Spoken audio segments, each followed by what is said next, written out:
लग्नात भेट म्हणून 2-2 कोटींची घड्याळ मिरवणारी काही लोक, म्हणजे 400-500 शेतकऱ्यांचा जीव असा सहज मनगटावर मिरवतात. आपल्या सगळ्यांना जाणीव असली पाहिजे की जो घास आपण खातो कदाचित त्या प्रत्येक घासामागे 3 ते 4 शेतकऱ्यांचा जीव गेला असेल. आपल्या घरात जो भाजीपाला येतो त्याच्यामुळे कोणीतरी अनाथ झालं असेल. विधवांची एक मोठी रांग रणकी बनून गाववाड्यात बिनचेहऱ्याची फिरत असेल.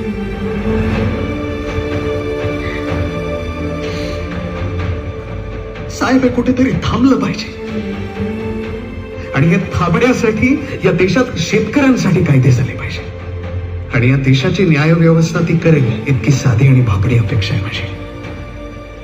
शेतकरी ही 4 अक्षरं म्हणजे एक माणूस, एक कुटुंब, एक गाव, एक राज्य. हे कोणीच विसरू नका. आणि माझ्यापेक्षाही आमची चिमुरडी जास्त चांगल्या शब्दात सांगू शकेल. फक्त तिला बोलायची संधी द्या साहेब. ये बाळ.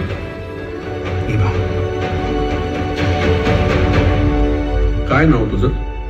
माझं नाव रखमा एकनाथ इंगवले. ये. मी इथेच उभा राहून बोलू? हो बोल की.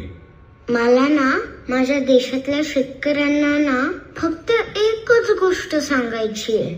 पुढची 5 वर्षांना तुम्ही आपल्या घरच्यांसाठीच अन्न पिकवा, बाकी कोणासाठी नाही, फक्त घरच्यांसाठी.